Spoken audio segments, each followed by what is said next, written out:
జిలుగుమిల్లి మండలం ఏజెన్సీ ప్రాంతమైన పాత పండువారిగూడెం నుండి తబిసివారిగూడెం వరకు రోడ్డు వ్యవస్థ లేక అనేక ఇక్కట్లు పడుతూ గత 2 దశాబ్దాలుగా కాలం ఎన్ని గవర్నమెంట్ మారినా వారి రోడ్డు కావాలనే కలగానే ఉండిపోయింది. వారి ఇబ్బందులు చూసి పోలవరం ఎమ్మెల్యే చిర్రి బాలరాజు కలెక్టర్ తో మాట్లాడి వెంటనే 60 లక్షల మెటల్ రోడ్ కి అప్రూవల్ తీసుకొచ్చి నేడు మెటల్ రోడ్డు శంకుస్థాపనకు శ్రీకారం చుట్టారు. ఇవే కాకుండా దర్భగూడెం పంచాయతీలో సుమారు 3 కోట్ల రోడ్ల నిర్మాణానికి అప్రూవల్ తీసుకొచ్చిన ఎమ్మెల్యే చిర్రి బాలరాజు చొరవకి ప్రజల మీద వారికి ఉన్న రెస్పాన్సిబిలిటీకి పార్టీకి అతీతంగా పలువురు నాయకులు గ్రామస్తులు అందరూ హర్షం వ్యక్తం చేశారు. ఈ కార్యక్రమంలో ఐటీడీఏ ఏఈ జిలుగుమిల్లి జనసేన మండల అధ్యక్షులు పసుపులేటి రాము, ఎంపీటీసీ సర్పంచులు, ఎన్డీఏ నాయకులు, కార్యకర్తలు పాల్గొన్నారు. సీసీ రోడ్లు కానీ, అలాగే ఈరోజు బీటీ రోడ్లు కానీ, అలాగే మెటల్ రోడ్స్ కానీ ఇవన్నీ కూడా ఎన్డీఏ కూటమి త్వరితగతిన పోయాలని వేగవంతంగా పనులు పూర్తి చేయడం జరుగుతుంది. అలాగే ఈరోజు పోలవరం నియోజకవర్గం సంబంధించి ఐటీడీఏ నుంచి ఎన్ఆర్ఐజిఎస్ ఫండింగ్ సుమారు 2,90,00,000 రూపాయలు నిధులు మంజూరు అవడం జరిగింది. దానికి సంబంధించి మన జిలుగుమిల్లి మండలం పండువారిగూడెం నుంచి తబిసివారిగూడెం వరకు 60 లక్షల రూపాయలు శాంక్షన్ అవ్వడం జరిగింది. అలాగే బరింకలపాడు అడ్రోడ్ కాడ నుంచి దర్భగూడెం వరకు 3,60,00,000 రూపాయలు కూడా మంజూరు అవ్వడం జరిగింది.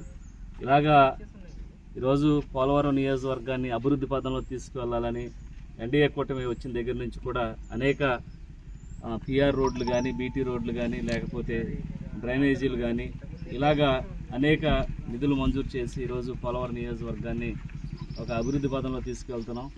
మొన్న సుమారు 22 కోట్ల రూపాయలతో నియోజకవర్గం అంతా కూడా సీసీ రోడ్లు పోయడం జరిగింది. అలాగే జిలుగుమిల్లి మండలానికి సంబంధించి 7 కోట్ల రూపాయలు నిధులు మంజూరు చేశాం. ప్రతి గ్రామంలో ఎన్డీఏ కూటమి ప్రభుత్వం వచ్చిన తర్వాత ఎక్కడ కూడా మట్టి ఉన్నటువంటి ప్రాంతం ఉండకూడదు, ప్రతి గ్రామంలో సీసీ రోడ్లు ఉండాలనేటువంటి ఒక దృఢ సంకల్పంతో ఈరోజు ఎన్డీఏ కూటమి తరఫున మేము భారీగా అభివృద్ధి చేసి చూపిస్తున్నాం. అలాగే ఇలాగా బీటీ రోడ్లు కూడా, అలాగే బీటీ రోడ్లు, ఆర్ఎంబీ రోడ్లు ఇవన్నీ కూడా త్వరితగతిన పనులు పూర్తి చేసి ఇప్పుడు ప్రభుత్వం వచ్చి 6 నెలలు అవుతుంది.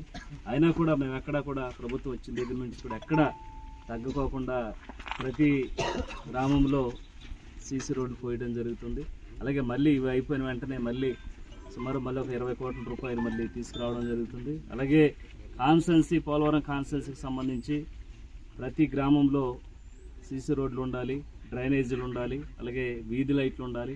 అలాగే అక్కడ ఉన్నటువంటి నిరుపేదలకి ఇల్లు తప్పకుండా మంజూరు చేయాలి.